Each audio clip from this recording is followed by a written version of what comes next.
y pues ya nos retrasamos con los queridos periodistas. Vamos entrando, si te parece, Violeta. Eh, pero sí me parece increíble pues estas situaciones que se siguen viviendo en Tamaulipas, y ahorita que decía Marta Olivia 39 grados, pues a veces también están en 46, 47 grados, que cuando uno vaya para hacer el trabajo, pues te puedes imaginar a los migrantes dentro de un tráiler. Pues vamos le dando entrada, si te parece, Violeta, ahí a Temoris, a Alejandro Almazán. Hoy no va a estar, nos notificó que no podía acompañarnos Manuel Hernández Borboya, se estará reincorporando la siguiente semana, pero sí, qué pesadilla para los migrantes, ¿no? Sí, sí, qué pesadilla para ellos, ellas y muchos niños, Ernesto, muchas niñas, que digo que ayer fue el día del niño y de la niña, y pues todos estos niños y niñas migrantes, y bueno, y en otras condiciones, pues que se vive, pero esa realidad es brutal, ¿no? Ya migrando solos a edades muy, muy pequeñas, Ernesto, pues brutal. Ya está aquí Temoris, muy buenos días, Temoris, ¿cómo estás? Hola, hola, hola, Violeta. A ver cómo se escucha porque no sé qué hice con mi otro, con mi audífonos micros. Entonces me encontré estos por ahí en un cajón Pues se y escuchan se ve que mejor, están. se escuchan mejor, aunque sean menos fifís que los otros, ni modos, ¿Cómo crees? ¿Se escucha se mejor? escuchan mejor, güey. Se escucha muy bien, sí, sí, se escucha muy bien, Yo así es que es que está como todo tieso el cable y además se me Es cable acomodan grueso, aquí. es cable grueso, ¿ah? No, más bien yo creo que es cable chafa. Pero, pues Pues mira, a mí me toca esos audífonos siempre porque cualquier otro tipo de audífono que llega acá a la casa, pues mis hijos los toman y así es que yo tengo solo de esos audífonos, esos son los tienen únicos que no. las de perder. Y además solamente escucho de uno, de un lado. bueno, pero te escuchas súper bien, mejor que los Mira, otros. Con todo sí, respeto a los micrófonos fifís, ni modos, pero así pasa. bueno, Pues bueno, Temoris, y bueno, más allá de que ahorita se va a incorporar también Alejandro Almazán, pues entrando a los temas que nos ocupan, pues bueno, entraríamos, Alejandro también proponía este tema de las narconarrativas que hay, las narconarrativas electorales que está usando la oposición contra Claudia Sheinbaum, contra Clara Brugada, y que de eso también quiere. Ya está ahí Alejandro Almazán. Alejandro, ¿nos escuchas? Buenos días, Hola, bienvenido. hola, sí. ¿Qué tal? ¿Cómo están? Hola, buen Buenos día. días. ¿qué hubo, Bien. Alex? Hola, hola, ¿qué tal? Perdón. Pues Alejandro, pues entrando precisamente en materia con esta propuesta que hacías de los temas, y que sí son estas narconarrativas de la oposición contra Claudia Sheinbaum, Clara Brugada y al propio presidente Andrés Manuel López Obrador, y en un descuido pues también te van a decir a ti, a Temoris, a mí, y a todos también, ¿no? Este, Sí, ¿no? cuéntanos cuál es tu Pues mira, balance. yo creo que más bueno, desde un inicio, ¿no? O sea, hemos visto cómo, digamos, como la oposición ha ido creando como toda una narrativa, ¿no? Su estandarte, digamos, de campaña, pues no son ninguna propuesta, sino más bien es asociar a AMLO, a Claudia Sheinbaum o a Morena, ¿no? Con el narco, ¿no? Yo creo que esto, o sea, evidentemente no es nuevo, está arreciando ahora, porque pues si vemos un poco hacia atrás, pues vamos a encontrar el caso de Cienfuegos, ¿no? La alcaldesa esta de Chimpalcingo que se sentó con el narco este de los rojos, o la alcaldesa de Manzanillo que dijo que la gente de Morena estaba recibiendo dinero y terminaron echándola del partido. Digo, creo que son de alguna manera puntos o hechos que han contribuido un poco pues, a expandir esa idea, ¿no? De asociar a Morena con el narco.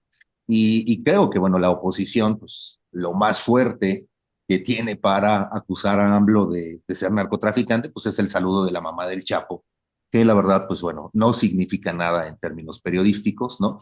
Pero que sí ha calado hondo en la propaganda negra, ¿no? Digo, hay gente a la que de pronto uno le pregunta y le sale eso con lo del saludo de la mamá del Chapo, ¿no? Hoy andan con esto, con el hashtag este de narcopresidente o de Claudia narco, ¿no? etc. Se suma el libro de Anabel, por supuesto, porque bueno, pues no es casualidad, ¿no? Y también creo esto de la fosa que ayer se encuentra, ¿no? Clandestina. No digo que la fosa sea mentira, por supuesto, yo también me he preguntado muchas veces en todo este tiempo cómo le hizo Harfuch para bajar los homicidios y subir las desapariciones, ¿no? O sea, pero justo en tiempo de elecciones, o sea, justo eh, doña Ceci, a la que respeto, pero doña Ceci muy cercana a Xóchitl Gálvez, o sea, algo ahí, o sea, no me cuadra, digo, ya irá saliendo más información e iremos entendiendo un poco más. Miren, ahora, digo, tú lo sabes, ¿no, Ledesma? Estoy trabajando un libro sobre el narco y con esto termino muy rápido. Y el tema que, o sea, es un tema que yo he cubierto, sí, 25 años y créanme, ese tiempo no me hace experto, por supuesto. Creo que incluso soy más ignorante de lo que era antes porque ahora he aprendido mucho más. Pero lo que sí puedo entender es ahora es esta narcomáquina, ¿no? ¿Cómo funciona? Un concepto de Rosana Reguillo, ¿no? Esta narcomáquina donde básicamente los militares tienen el poder, ¿no? De ahí siguen los políticos, siguen los empresarios, están los policías, los banqueros y el consumidor, ¿no? Yo pregunto, o sea, ¿por qué el PRIAN no acusa al ejército? Porque bien saben que el ejército son la estructura del narcotráfico, ¿no? Y ellos no se van a enfrentar con los militares, ¿no? Por supuesto, ¿no? Lo vemos en el caso de Ayotzinapa, o sea, o sea, tanto AMLO como la propia oposición prefieren asumir sus propios errores antes de acusar al ejército, ¿no? AMLO ha preferido comerse su promesa de resolver el crimen y bueno, pues no le queda de otra.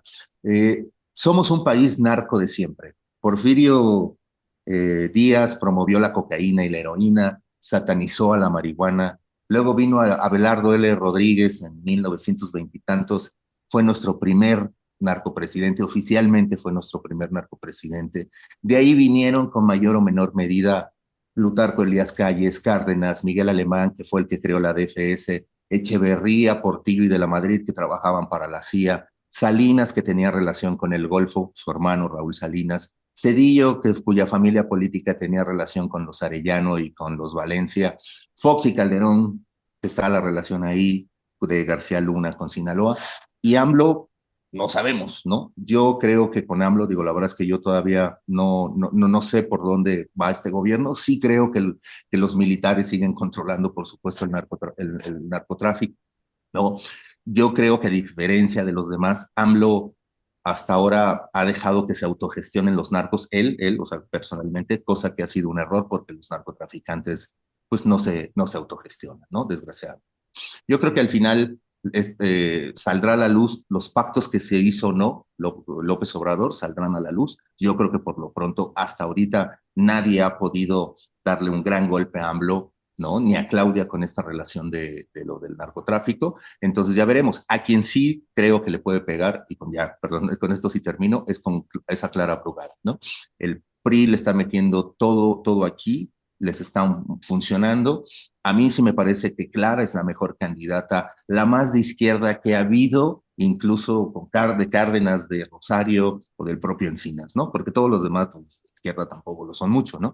Pero yo creo que Clara por primera vez es nuestra candidata así real de izquierda, habría que apoyarla, pero yo creo que a ella le juega mucho el problema del clasismo, ¿no? Yo creo que el chilango ve en Taboada sus deseos de ser blanco, no de atlético y guapo, pero sí sus deseos de ser el güerito, cosa que Clara no representa. Así que bueno, con esto termino. Discúlpenme por extenderme. No, Alejandro, muchas gracias. Muy importante, interesante lo que estás diciendo. Y esto que comentas, ¿no? Esto que hemos estado dando seguimiento, el narcopresidente AMLO y narcocandidata Claudia, que ya van en el 51, ¿no? Van en el 51, ya llevamos casi 3 Es un meses. poco como esta guerra que le hicieron a José Ramón, ¿te acuerdas, no? Que había el José Sí. Ramón ciento y tanto, no sé qué, ¿no? Sí. Perdón. Luego él dijo, les recomiendo que ahora siga José Ramón reactivado, recargado, reloaded y así, ¿no? Él empezó a hacer también burla y bueno, pues aquí vamos en el 51. Y a esto se suma también algo que ustedes proponían, ¿no? Esto de la Santa Muerte, que hemos visto también cómo se ha politizado y el día de ayer escribió un artículo bien interesante Bernardo Barranco en defensa de la Santa Muerte y dice él, hay un párrafo que a mí me gusta mucho y que sintetiza también, dice, hay manipulación de los hechos y él habla de la estrategia. Dice, la estrategia es simple. Líderes de opinión identifican a la Santa Muerte como la narcoviolencia y crimen organizado. Quieren certificar el culto como mediación para atacar a Andrés Manuel López Obrador como narcopresidente, mostrando una supuesta proclividad al crimen organizado. ¿Qué decir sobre este otro tema que también se suma y que hemos visto pues un álgido debate en torno a la Santa Muerte, Temoris, e identificándolo al presidente pues con el crimen organizado a través de este uso de la imagen? Pues Jorge Castañeda puede darse por satisfecho, o sea, no puede decir que no le hacen caso. Él pidió hace unas semanas entrar a la guerra sucia, pero sucia de veras, y luego, de una manera bastante torpe y cobarde, dijo, bueno, pero no es que yo esté pidiendo la guerra sucia, pero sucia de veras, yo no tengo nada que ver, pero en realidad era lo que decía, o sea, había que entrarle a la guerra sucia contra Claudia. Es una guerra que pues imagino que todavía hay quien espera que a un mes de las elecciones pudieran dar como una especie de gol inesperado que pudiera mover las encuestas de manera importante, pero es improbable. Más bien siguen intentando salvar sus plurinominales y las que puedan por ahí de uninominales. Pero o sea, es bastante evidente ya todo lo que podían haberse. O sea, por ejemplo, van en narcopresidente 51. ¿Qué les va a dar el narcopresidente 60, 75, 92? Que no les hayan dado ya 51 narcopresidentes. O sea, ya es ya es la necedad, y es la necedad para el público de los convencidos, para la parroquia. O sea, están Xochitl y su equipo de campaña están hablándole a la parroquia, a la gente que ya iba a votar por ella. Y aquí el riesgo que ellos tienen es que es alienar, es hartar, es hacer que se canse el sector por el que deberían estar peleando. Las primarias en Estados Unidos son bastante indicativas de cómo funcionan estas cosas, porque cuando son las elecciones primarias, es decir, cuando los partidos, el demócrata y el republicano, hay varios aspirantes para la candidatura presidencial, esos aspirantes se radicalizan porque tratan de buscar el voto de cada partido el más recalcitrante, el de Hueso Colorado. Pero ya una vez que los candidatos tienen la candidatura, entonces se mueven hacia el centro porque tratan de buscar el voto de los independientes, el voto de aquellos que no son los convencidos del partido. A los convencidos ya los tienen, pero para ganar necesitan conquistar el centro. Xochitl parece que va en sentido contrario. Se van moviendo hacia la radicalidad, a convencer al voto que ya está convencido, al voto que ya hace mucho tiempo que está convencido de que vivimos una narcodictadura, de que Andrés Manuel es un narcopresidente y de que Claudia Sheinbaum es una narcocandidata. Entonces ya ese discurso ya deberían haberlo abandonado para tratar de convencer a gente en el otro sector. Lo están abandonando, lo están descuidando. Y ese sector en donde puede crecer Maines, aunque ese es el tema que vamos a entrarle ahora en adelante. Independientemente de eso, es cierto que tenemos un grave problema de presencia del crimen organizado, no necesariamente del narco, sino del crimen organizado en la política. En todos los partidos políticos hay candidatos ligados al crimen organizado por todos lados.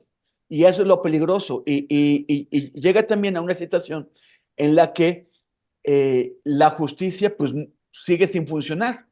El día de hoy, en su portada, el diario Reforma, ya sé que hay gente que va a decir, ¿por qué lees esos periódicos?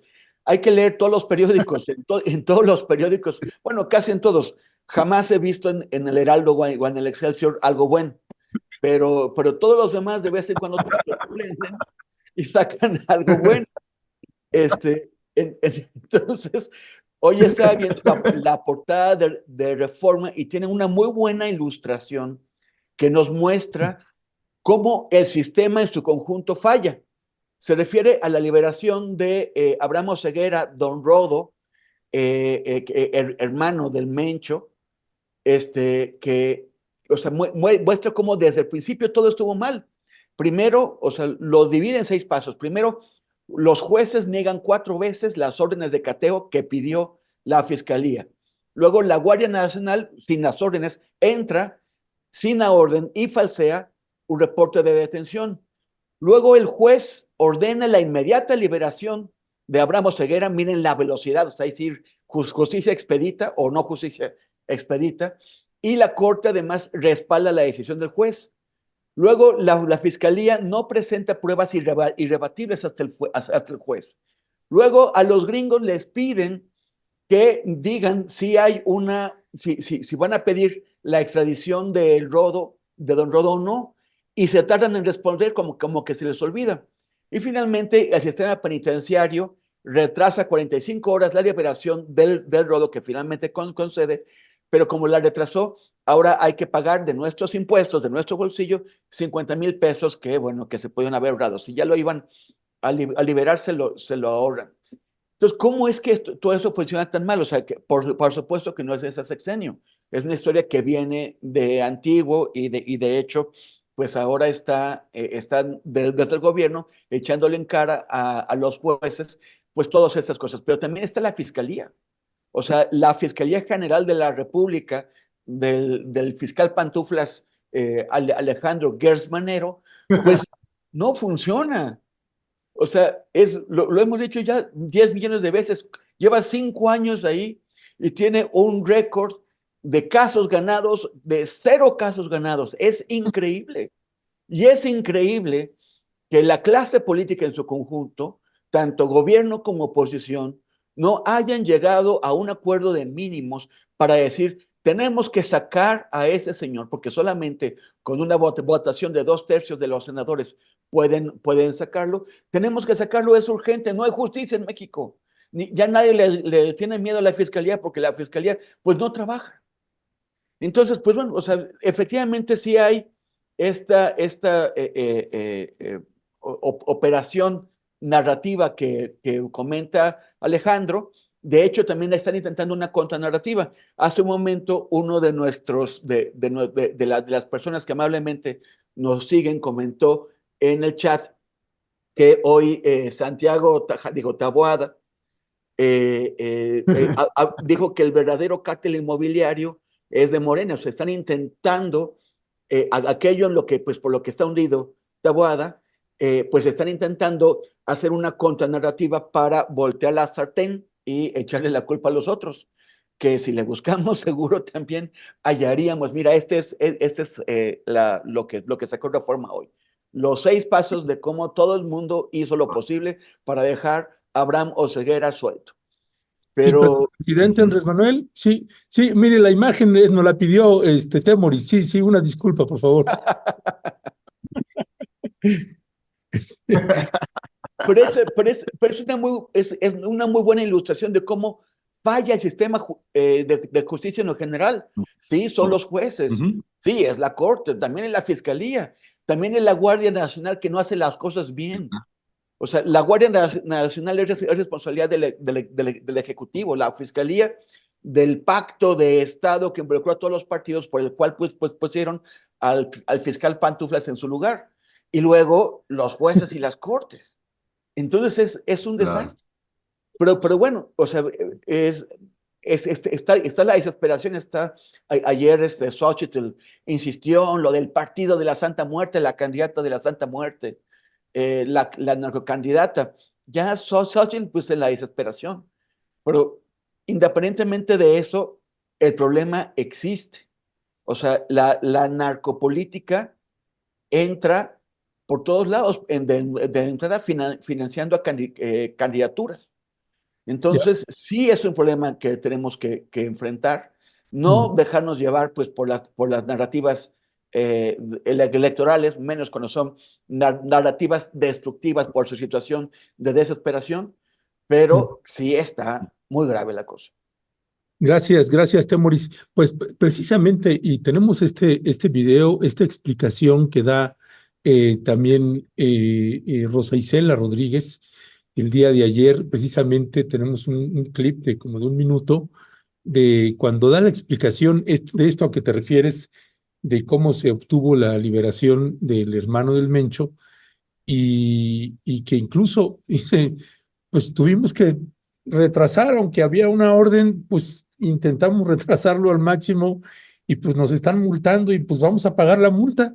Es increíble porque estás hablando del Poder Ejecutivo eh, haciendo todo lo posible porque no suceda lo que suceda y hablando incluso de la imagen internacional del país.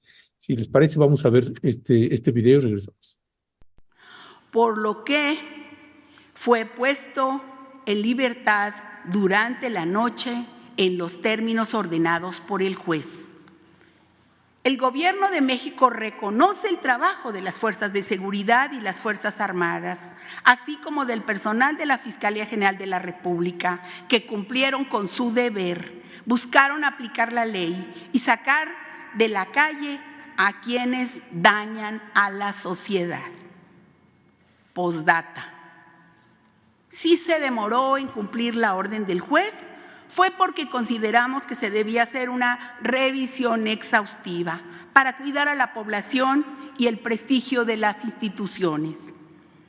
Al final, aunque el juez había dado un ultimátum de 3 horas, se determinó no acatar de inmediato para proceder a copiar toda la información y proteger en todo momento la dignidad del Estado mexicano, aunque esto último haya implicado el castigo de 2 multas de 25,000 pesos que procederemos a pagar, pues consideramos que era mejor esperar a ser víctima del escarnio de parte de gobiernos extranjeros. Seguiremos trabajando de manera coordinada. Es cuanto, señor presidente.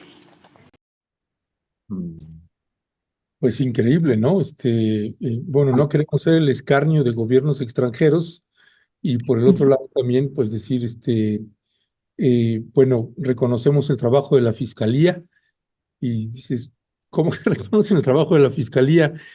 Pareciera que todo es el Poder Judicial y sabemos que está podrido el Poder Judicial en cada entidad federativa, está tremendo. ¿Qué decir ahí al respecto también, mi querido Alejandro? No, pues yo ayer vi lo de Rosicela y es como si estuviera hablando con las manos en la puerta, ¿no? Aplastarse en la puerta diciendo, porque al final digo, o sea, seamos honestos, creo que Rosicela se da cuenta de el problema que hay dentro del gobierno, ¿no? Es decir, también como la fiscalía, en efecto, como dice Temoris, no actúa. También por eso mismo yo creo que, o sea, para la 4T y para la sociedad no funciona la fiscalía, pero para la oposición funciona la PGR y por eso tampoco piden la renuncia de Gers, ¿no? Digo, finalmente Gers está más del lado de ellos que de este lado quien lo abanderó. Entonces, yo creo que al final, bueno, pues Rosicela, sí, un poco con la cola entre las patas, pues tiene que dar medio una explicación,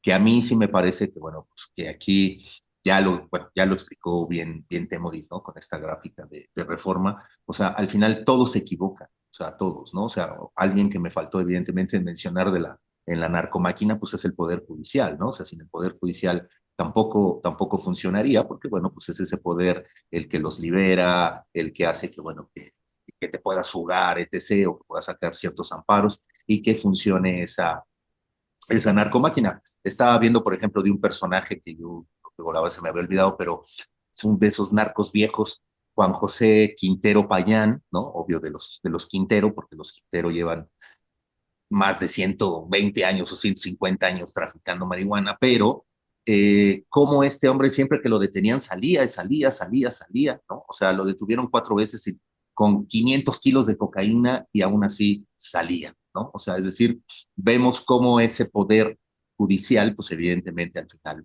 o sea, protege, ¿no? De hecho, hoy estoy más convencido de que al final los narcos son más los chalanes del ejército y de los políticos, ¿no? que ellos son los verdaderos jefes. En algunas zonas, en otras zonas sí ellos tienen completamente el poder, en Michoacán, en Guerrero, o sea, sí hay ciertas zonas, ¿no? Pero bueno, yo creo que al final, esto que está pasando con Don Rodo, ¿no? Como le dicen a ese tal, sí, se llama así, ¿no? Don Rodo. Ajá. O sea, es el ejemplo, eso, de cómo se falla todo, de cómo se desfonda todo, de cómo el propio gobierno federal no tiene también todas esas armas para poder hacer algo.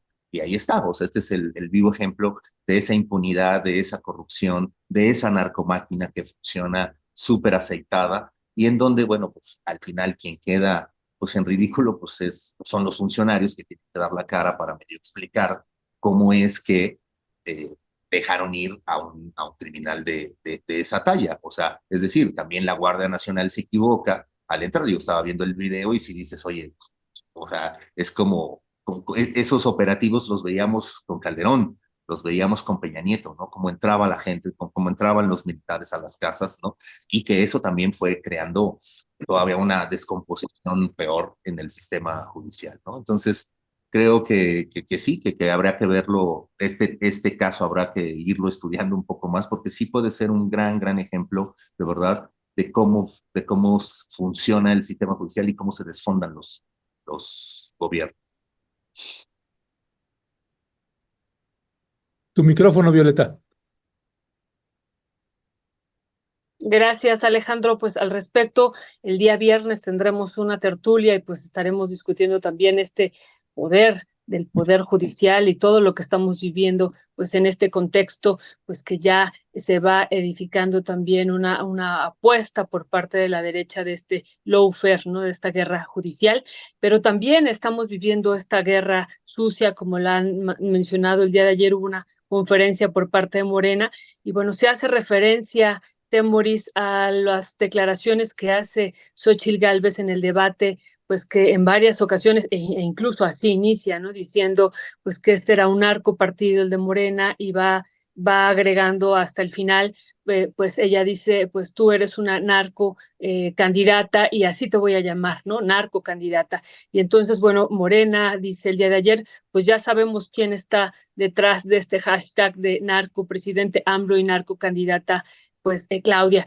¿qué esperar hacia los siguientes días? Hemos escuchado y hemos estado viendo que esta guerra pues se va intensificando. ¿Qué esperar con esta estrategia que ha hecho la derecha en torno a este vínculo de pues Morena con el narco y las y los candidatos con ellos? Temoris. Sí, bueno, Xochitl que acaba de demostrar su sintonía con esta campaña que ya diversos de nuestros queridos analistas de redes pues habían identificado, desde Julián Macías en España hasta Alberto Escorcia, un mexicano que está en Suecia, y aquí también otros pues habían ubicado, Salvador Frausto en Milenio, habían ubicado cómo es que estos hashtags pues finalmente tienen un montón de errores ortográficos, que es una forma de detectar cuál es el origen, porque resulta que de pronto 50,000 cuentas cometen el mismo error ortográfico. Poner narcopresidente o poner Xochitl en lugar de Xochitl. Entonces es más bien el error ortográfico proviene del operador original que, utilizando usuarios falsos, pues lanza este hashtag y se apoya en muchos usuarios que principalmente están originados en Argentina, donde salen baratísimos, pero también en Colombia, en España y en otros lados. Entonces, bueno, pues por si había alguna duda, Xochitl provee el vínculo, el eslabón perdido que hay entre ella y esta campaña.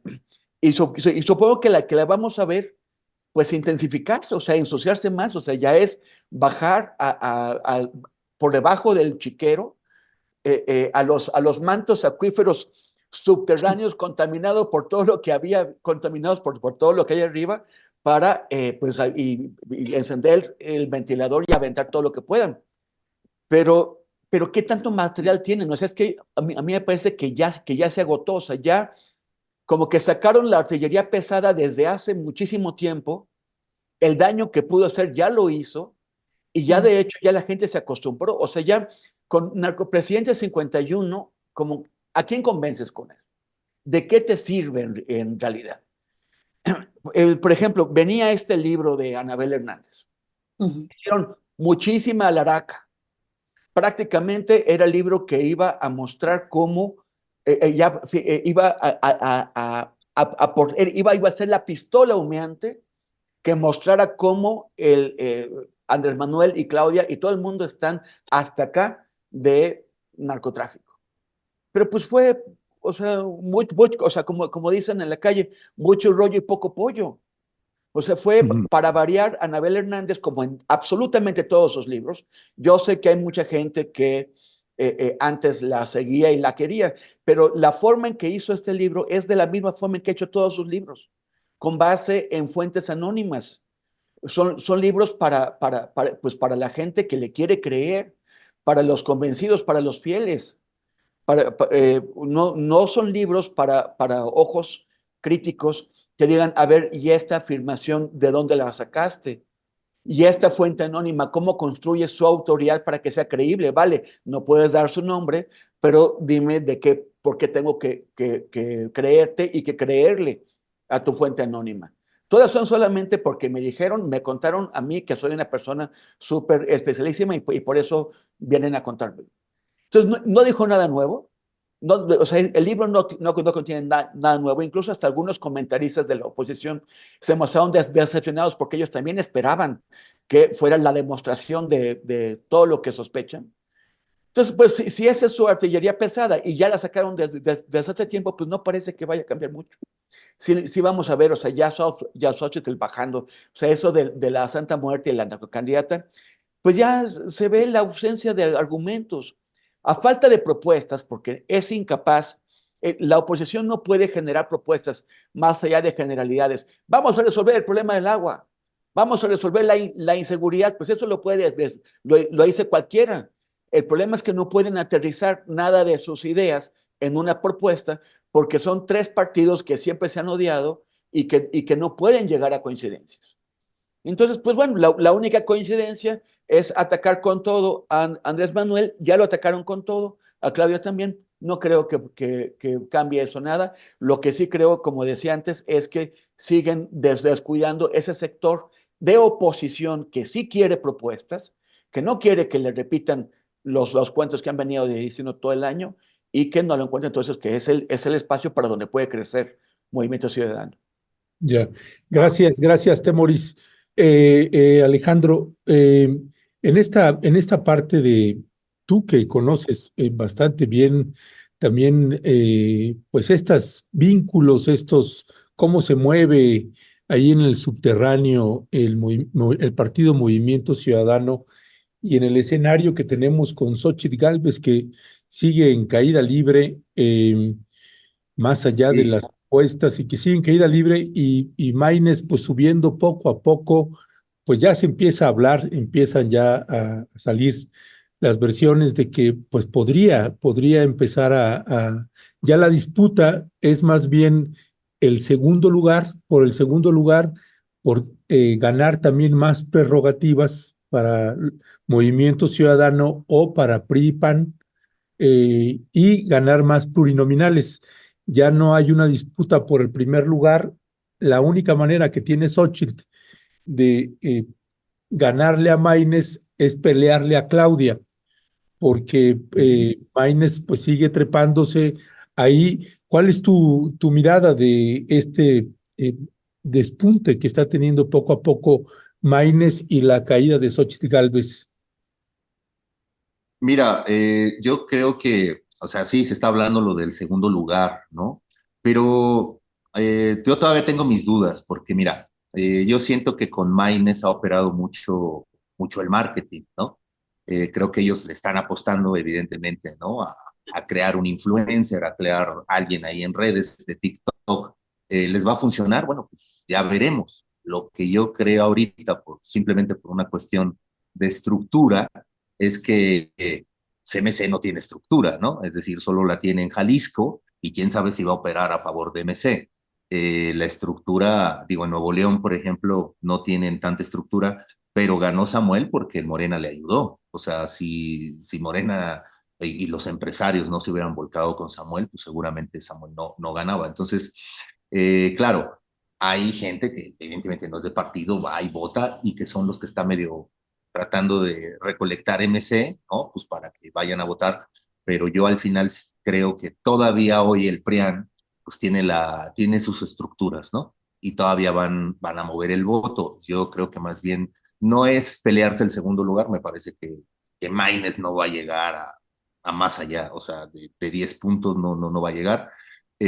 Lo que sí creo es que, pues, o sea, evidentemente le va a quitar puntos a Xochitl, y es eso lo que tú acabas de decir, o sea, más bien estar buscando las prerrogativas y estar buscando de alguna manera que haya más curules, ¿no? En el Congreso, ¿no? Yo creo que en realidad por ahí va un poco más la disputa. Yo sí creo que MC va a quedar en tercer lugar, pero con un tercer lugar que te va un poco a beneficiar pues, para un futuro, ¿no? Ahora, hay que pensar que también su plan era Samuel, o sea, yo lo decía la semana pasada, o sea, se ha creado también una idea de que, uy, pues MC está ahí, ¿no? Y que es una buena alternativa. Pero hoy, si Samuel hubiese sido el candidato, hoy Samuel seguramente sí estaría en segundo lugar. Entonces, MC finalmente está tratando de recuperar pues, de lo perdido, ¿no? Pues, lo ganado, ¿no? Lo que sea. Y yo creo que va, o sea, ya, o sea, conservar el registro para ellos ya es así como el gran logro. Y además, pues bueno, pues van a venir prerrogativas, porque también, ojo, o sea, Morena al final prefiere a MC, ¿no? Porque es un partido biznero, ¿no? Es un partido que solo quiere dinero, no gobierna, no sabe cómo gobernar MC, o sea, ahí están los ejemplos de Jalisco y de Nuevo León, aunque Maínez haya dicho lo contrario, y me parece increíble que la oposición no haya hecho, o sea, desmentir a Maínez es muy fácil, pero bueno, por alguna razón la oposición no lo hizo, y Morena no lo va a hacer porque le conviene. Entonces, al final yo creo que repito, o sea, Morena prefiere a MC que a un PRIAN que también es biznero, que también quiere dinero, pero que ellos sí gobiernan, ¿no? Entonces, al final, pues, para Morena es mucho más conveniente que MC suba, ¿no? Y va a apoyar a MC, o sea, Claudia no le pega a Maínez, hay un pacto, por supuesto, tácito, ¿no? El hecho, o sea, estas son muy obvios, ¿no? El hecho de que Maínez le diga doctora y a la otra le diga candidata del PRIAN, o sea, hay un respeto, hay un miedo, hay un pacto tácito, ¿no? Entonces, bueno, también ahí hay que ver cómo también Morena de alguna manera se está beneficiando de que Maine suba, ¿no? Pero yo no lo veo más allá de verdad de la idea de un segundo lugar. Yo creo que se está creando más bien como este tipo de marketing para decir, ay, sí, va a ser el segundo lugar y no, y él es el que va a ganar. No. O sea, yo creo que también, bueno, pues es parte de la narrativa que ellos están haciendo de su campaña. Vamos a ver si les ayuda. Yo creo que ahora, como bien dice Temoris, creo que Xochitl tendría que ubicar, o sea, tendría que irse más al sector que no tiene, ¿no? A esa generación millennial que no tiene. Y que la semana pasada, digo, yo sí cometí una pendejada porque les dije, y Temoris lo dijo muy bien, que en realidad yo estaba viendo como con los jóvenes, ¿no? De Maines, y en realidad no, o sea, sí, o sea, hay un sector de jóvenes, pero la mayoría, como bien lo dijo Temoris hace 8 días, por esta encuesta que salió en El Economista, es más de este sector millennial, ¿no? Entonces, creo que ahí es donde vamos a ver la recta final, ¿no? Con los dos candidatos, o sea, Xochitl y Maínez, dándole a la generación millennial, una generación que creativa, con mucho acceso a la información, pero sin oportunidades como las tuvimos nosotros, sin seguridad social, sin poderse comprar una casa, rentando en colectivo y lo peor, sin ideología, ¿no? Yo, por lo menos de la generación que conozco, o una parte de la generación, no quiero generalizar, por supuesto que todo, pero así hay un sector de pronto en la generación millennial,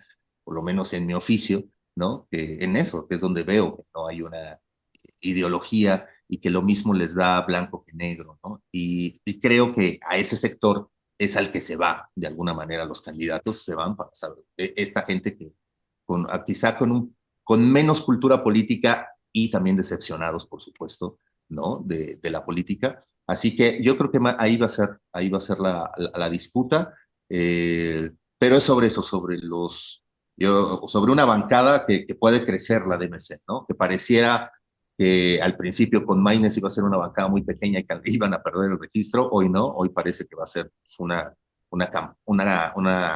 bancada no como la que hubiesen querido o lo que hubieran tenido con Samuel, pero pues ahora sí que de lo perdido lo ganado. Gracias, Alejandro. Temoris, ahorita nos darás tu opinión sobre esto que se está pidiendo que renuncie a favor de Xóchitl, pero él dice, no, que Xóchitl renuncia a favor mío con estas condiciones. Pero antes de eso quisiera pedir tu opinión. La semana pasada estuvo Maines en tu universidad, en la Autónoma Metropolitana, y pues una parte importante de la universidad lo invitó, pero otra parte importante lo sacó, finalmente lo saca. Y él en el debate dice, pues si ustedes vieron esta parte del debate, y a mí realmente me molestó muchísimo, ya hicimos un comentario aquí el día lunes, que fue Clara Brugada la que mandó pues a reventar el evento. ¿Qué decir sobre esto? Porque me parece que ahí trata de golpear también a Clara Brugada. ¿Qué decir sobre esto, Temoris? Sí, o sea, yo no creo que Clara Brugada tenga interés o necesite enviar a nadie a romper el evento. Los estudiantes de la UAM son bastante autónomos y toman sus decisiones o sea, yo creo que esa es iniciativa local con toda claridad. Pero estuvo ahí Arturo Cano. El domingo tuvimos una mesa de comentarios sobre el debate y en los momentos en que no estábamos al aire nos estuvo contando de que fue allá y él dice que, o sea, Cano le reconoce a Maines la valentía de haberse presentado. O sea, la UAMX, la UAM Xochimilco, en alguna época decían que éramos de la UAM Rojimilco. Es una universidad, o sea, con una educación pensada para formar pensamiento crítico, para formar gente crítica. Por eso, a donde llegues, hay alguien en una redacción o en una oficina, hay alguien que la está armando de tos y resulta que es de Xochimilco. Y es una universidad, o sea, es un sitio muy difícil porque la gente pues no se deja. Entonces, y Cano decía que Maines tuvo la valentía de ir y de hablar y de tener un diálogo con quien se pudo y pues con quien no se pudo, pues no. Pero parece que cuando llegó le pusieron una canción de Ali Primera y él incluso dijo, yo con esa música me formé porque su papá pues era un miembro del Partido Comunista y pues se formó con todo el playlist revolucionario latinoamericano de la época, ¿no? O sea, coincidió con eso. No es que yo crea que Maines es una persona ideológicamente sólida, me parece que no. Ya hemos comentado que él en su corto paso por la política lleva tantos partidos, ha militado en tantos partidos como Porfirio Muñoz Ledo en toda su carrera, pero bueno, fue y se presentó. Y yo no sé si otros candidatos y otras candidatas pueden hacer lo mismo. No sé si el propio Maines se atrevería a hacer un meeting, por ejemplo, en las islas, o sea, en la rectoría central de la UNAM. Quién sabe.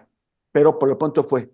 Pero bueno, yo sí creo que Maines, o sea, el modelo de Movimiento Ciudadano es el Partido Liberal Demócrata Alemán. Ese partido, o sea, Alemania durante 50 años, hasta que llegó el Partido Verde y luego entraron otros partidos, pero durante 50 años fue un país de 2,5 partidos.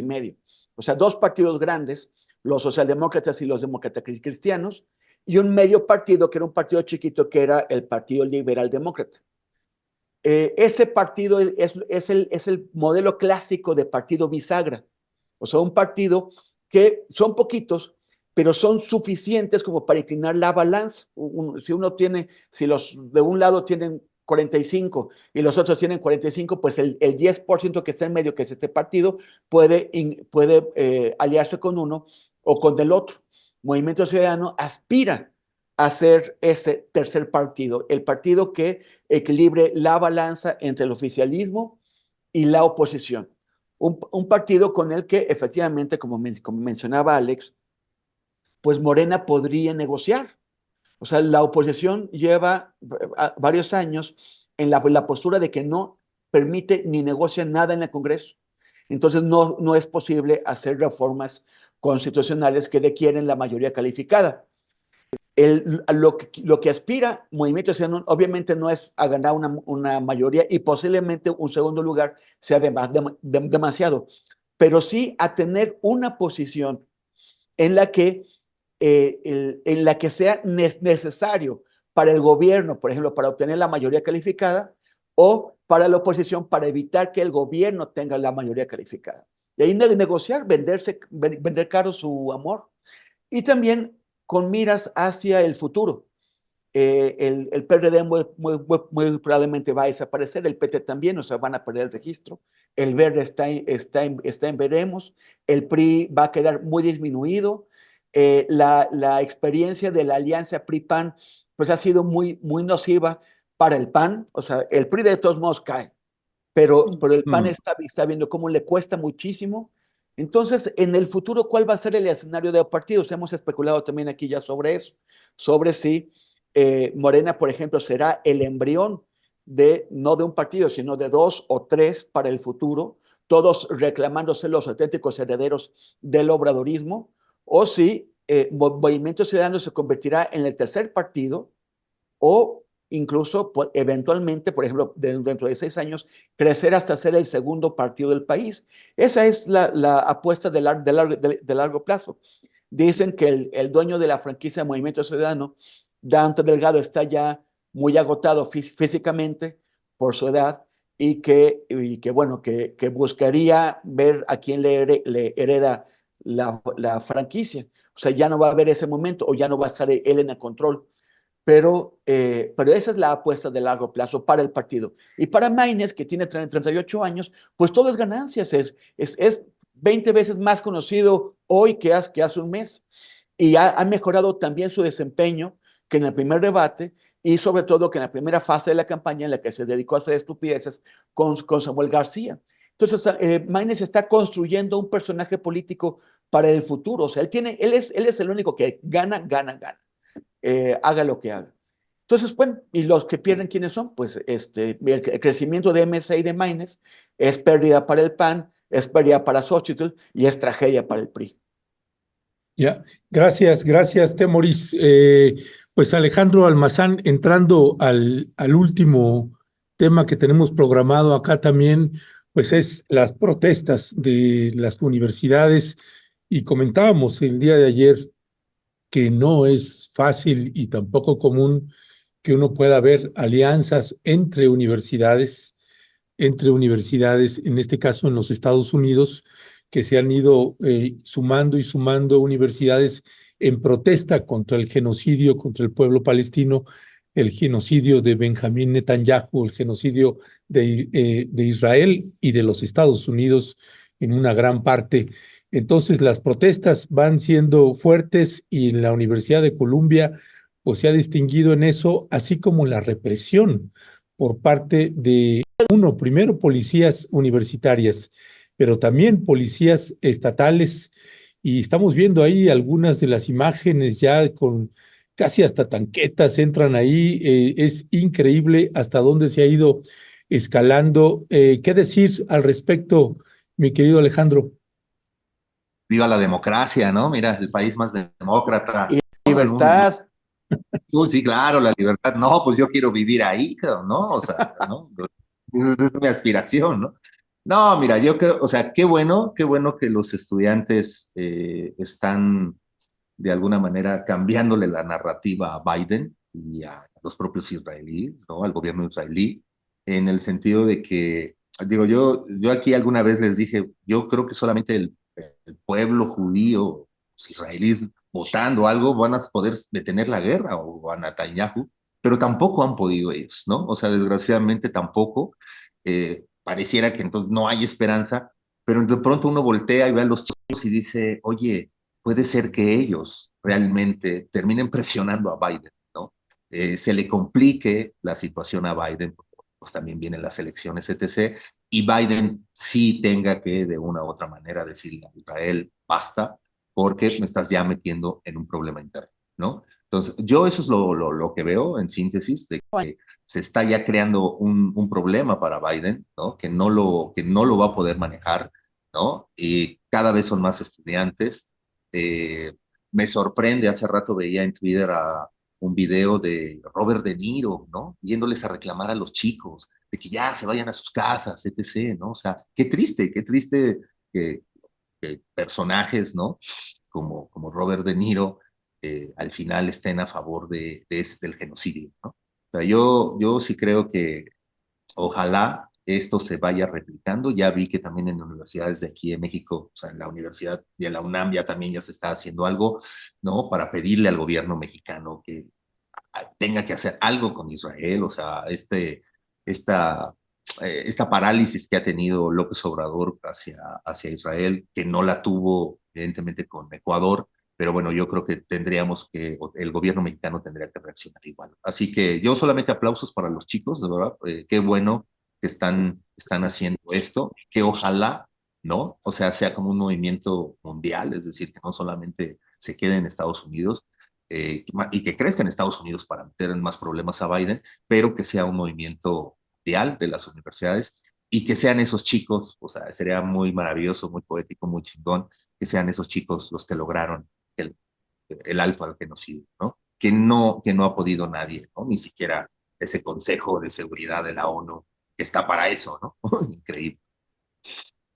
Gracias, Alejandro. Pues el viernes que hablábamos también aquí en la mesa con Héctor Javier, recordábamos pues a Vietnam, ¿no? Como también desde las universidades pues hubo un clamor así inmenso y ahora lo estamos viendo nuevamente. ¿Qué nos dice Temoris que sea desde estas universidades, desde la Universidad de Columbia, con estas características que tiene esa universidad y que sea desde este país que se dice el país más desarrollado del mundo, Temoris? Fíjate que es un poco frustrante porque la presidenta, así se llama la presidenta de la Universidad de Colombia, es egipcia, nacida en el Cairo, y ahora es la que pues ha metido a la policía, o sea, ha pedido la intervención de la policía de esa forma tan violenta en el campo contra sus estudiantes. Es una vergüenza. Pero no solamente ayer arrestaron a muchísima gente en la Universidad de Colombia, limpiaron el campus, la policía, con esa brutalidad que estamos viendo. También lo hicieron en otras universidades, en Tulane, en la City University de Nueva York. Pero hay algo que me alarmó, especialmente esta mañana. Lo primero que hice fue, al ver las noticias, fue que anoche 200 hombres organizados atacaron el campamento de protesta por el genocidio en Gaza en la Universidad de California en Los Ángeles.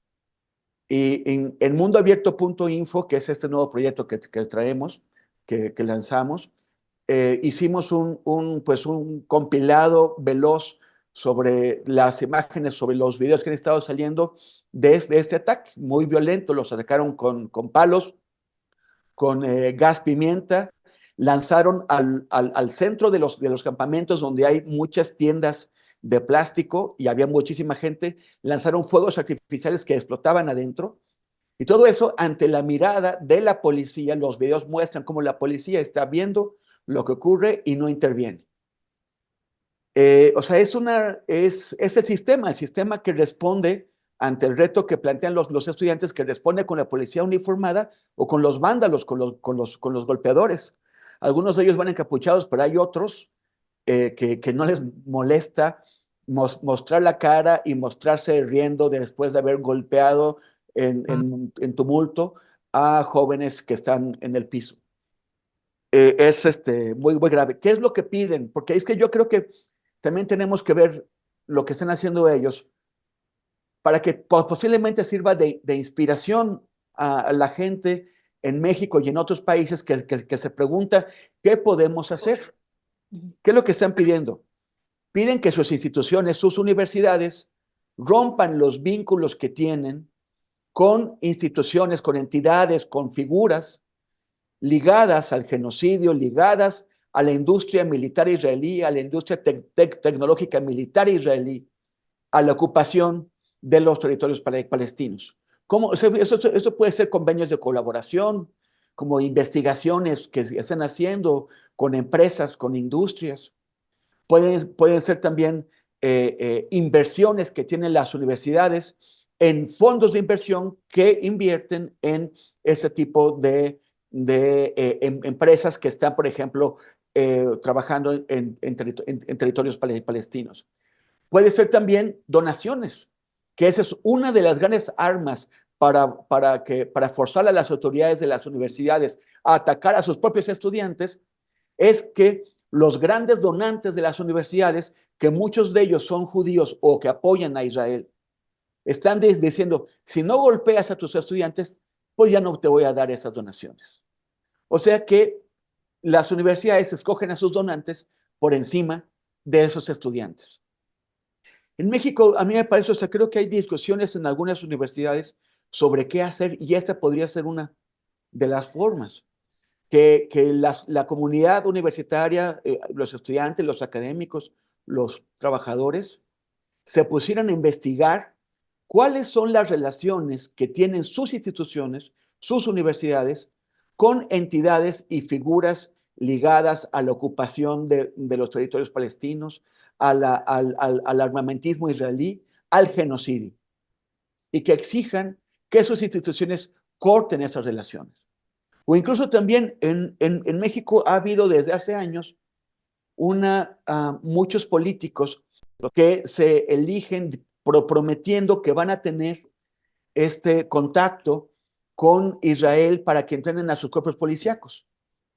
Israel ha entrenado a muchos cuerpos de policía en México para que nos peguen a nosotros, le vende armas a México y también le vende esos sistemas de espionaje que siguen siendo utilizados por la Secretaría de la Defensa Nacional como Pegasus.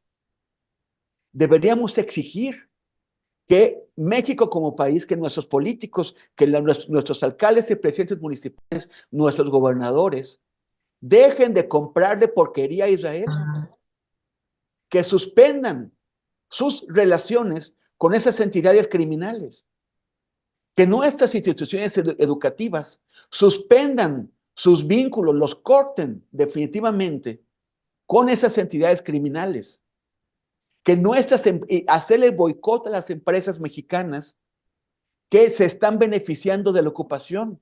Para mucha gente esto puede ser una sorpresa, pero Cementos Mexicanos, Cemex, tiene plantas en Cisjordania, o sea, en territorio palestino.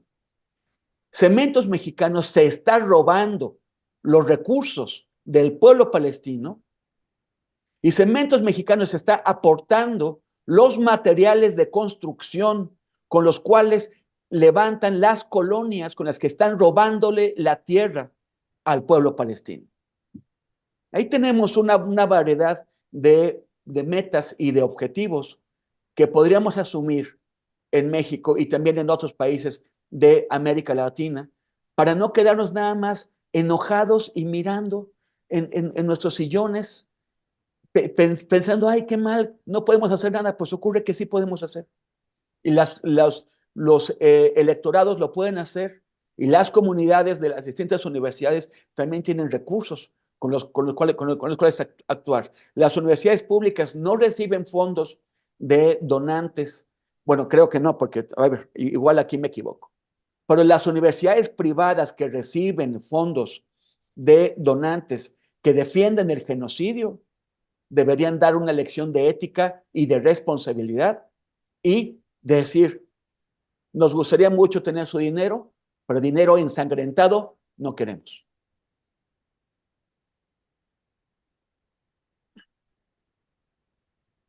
El micrófono, Ernesto. No hay audio. Ya está, perdón. Gracias. Gracias, Temoris. Pues sí, esto de Cemex lleva ya, pues desde el 2000, ha estado contribuyendo también en la construcción de los muros ahí en Cisjordania, como bien señala Temoris. Alejandro Almazán, aquí también en la Universidad Nacional, en la UNAM, ya se están organizando y ya van a empezar a ver, se van a instalar campamentos y hay también, al parecer, ya pláticas con con la Universidad Autónoma Metropolitana, con distintos planteles y con el Politécnico.